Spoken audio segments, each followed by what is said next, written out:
A Week in the Woods by Andrew Clements. Chapter 20. Camp. Mark was glad that he'd spent that night sleeping out in the barn back in February. That had been good practice. Not at camping out, but at being alone. Because being alone was the hard part. Standing in the woods, Mark held his flashlight at arm's length and began to turn slowly, letting the beam sweep a 20 or 30-foot circle around him. He was looking for a campsite. Mark knew he wasn't going to find a big open space like the one where he and Leon had slept that night. And really, he didn't want an open place. Mark wanted shelter. Uphill from where he was standing, he caught a glimpse of a large rock behind a thicket of hemlock and birch trees. The stone looked almost white in the beam of his flashlight. Walking closer for a better look, Mark saw it was more than a rock. It was the downhill face of a granite outcropping. The vertical face of the outcropping rose up about 30 feet to the top ledge, which then sloped back to gradually rejoin the mountainside. Going around to the left side of the formation, Mark found a place in close to the rock where the ground was nearly level. There were some low bushes and a scattering of small rocks, but the ground was basically clear. Since it was the west side of the rock, he was well out of the wind. Best of all, 6 or 8 feet above the level area, the rock jutted outward 3 or 4 feet. It certainly wasn't a roof, but at that moment the whole setup looked perfect to Mark. He unsnapped and unbuckled his frame pack and let it drop to the ground. He was home. First thing, Mark dug into the front pouch of his pack and found another energy bar. It was gone in less than 2 minutes. Then he had a small drink of water, and he was ready to get to work. Mark's hands were cold, and having to constantly hold the metal flashlight didn't help. So he quickly found his other light, the headlamp. He had to loosen the headband a little, so it would fit over his stocking cap, and in the process, discovered that his fingers were so cold they were clumsy. But he got the job done, and then out loud he said, "Must be 25 up here. Wish I'd brought some gloves." But Mark did have plenty of extra socks in his pack, so a minute later he was wearing a pair on his hands like mittens, pleased with his inventiveness. The headlamp worked great.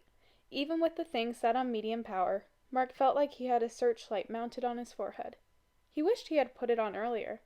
Wherever he looked, the light was there instantly with no effort, no thought process, and it left both his hands free. With his sock mittens as hand protectors, Mark pulled up the few leafless bushes that were in the way. He started to pick up and toss some rocks out of the way, then stopped. Taking a flat rock by one edge, he got down on his knees and used it to scrape away all the pine needles and leaves and brush from an area about 10 feet in all directions. "I know I'm not supposed to make a fire without a grown-up around," he thought. "But this is an emergency, right? And it's not like I have matches or a lighter, so I might not even be able to get one started. But it's cold, and I'm out here alone, so I'm going to try." Mark soon had the area cleared and had dug out a fire pit and lined it with rocks. It was about 4 feet from where he planned to put his sleeping bag, because he wanted to sleep with his back against a rock wall. "That's my house," he thought, "and this is my front yard." Gathering some deadwood was easy, and he broke the thicker branches into small logs, cracking them over the rock the way Leon had taught him. His left hand kept hurting, but not enough to hinder his work. In 10 minutes he had 4 neat piles of wood laid out next to the fire pit, sorted by size, from tiny twigs to small logs. Next, he found a dead birch tree and peeled off some strips of bark. Squatting down by his fire pit, Mark pulled off his mittens and began separating the birch bark into the thinnest possible layers, some of them even thinner than paper, almost transparent. Then, using his fingernails, he tore the thin pieces into narrow strips, and finally rolled the shredded bark between his palms. He kept it until he had 4 loose wads of birch bark tinder, each a little smaller than a golf ball. From the zipper pocket of his pack, he pulled out the magnesium block with the striker bar attached along one edge. From a different pocket, he took out the 4-inch long piece of hacksaw blade. Mark placed a wad of the bark on the flat rock in the center of his fire pit. He put the end of the striker bar directly onto the shredded birch bark. Then, With a quick motion that looked like he was peeling a carrot, Mark struck the hacksaw blade against a striker bar. A bright flash of sparks sprayed downward at the birch tinder. Their brilliance practically blinded him. But Mark blinked away the blue spots before his eyes and struck again, and then again. The sparks flew thick and hot, and on the 6th or 7th strike the birch bark sputtered, then caught fire. Quickly adding another clump of tinder to the little blaze, Mark fed it twigs, one at a time, until the fire was burning well enough to accept a couple of the smaller logs. It was his very own campfire. His first. And Mark would have liked to sit there in the cheerful warmth of it all night long, glowing with pride. But he couldn't. At least not yet. He had other work to do. At first Mark didn't know where he was, and he didn't know what was making that sound. Then his memory flooded full. He knew where he was, but he still wasn't sure about the sound. He snaked a hand out his sleeping bag to reach for his flashlight. It was the space blanket rustling and crinkling in the breeze. When his campfire had died down to embers, Mark had spread the plastic blanket over his sleeping bag and pack to keep off the morning frost. He had put small rocks over the edges to hold the covering in place, but one corner of the blanket must have pulled loose as he slept. Mark didn't want to move. He had been warm and perfectly comfortable. And Mark especially didn't want to be awake, because that meant he had to get back to sleep, and it had been hard enough the first time. But now that he was awake, he had to move. He had no choice.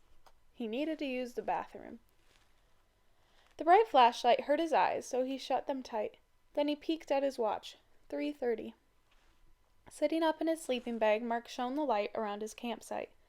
Not much to see. A few pieces of leftover wood next to the fire pit, his jacket and boots there beside him, his yellow frame pack next to his sleeping bag, and where he'd been lying down, a sweatshirt he'd folded up to use for a pillow. And within easy reach, a sturdy piece of maple branch about 5 feet long.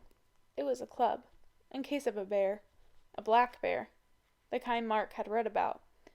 The kind of bear that stood 3 feet tall at the shoulder and stretched 6 feet from nose to tail. The kind that had 4 massive paws with 3-inch long claws on each one. The kind that could run 30 miles an hour and climb right up a tree. The kind that lived in the mountains of New Hampshire. That kind of bear. Which was the main reason Mark had had trouble getting to sleep. And thinking of bears, Mark shined his flashlight beam out into the woods. He was looking for his yellow stuffed sack. After eating a Snickers bar for dinner, he had put his 5 remaining candy bars and 4 remaining energy bars into the bag, along with his soap and toothpaste. Then, he had used his dental floss to hang the sack from a pine branch. It was 15 or 20 feet in the air, and it was a good distance from where he planned to sleep. Because that's what Mr. Survival had said you should do with things that smell nice or taste good when you're out in bear country. Out as far as his flashlight would shine, Mark could just barely see the outline of his bright yellow stuffed sack, swinging in the wind. No bears, he thought. Then he added, yet.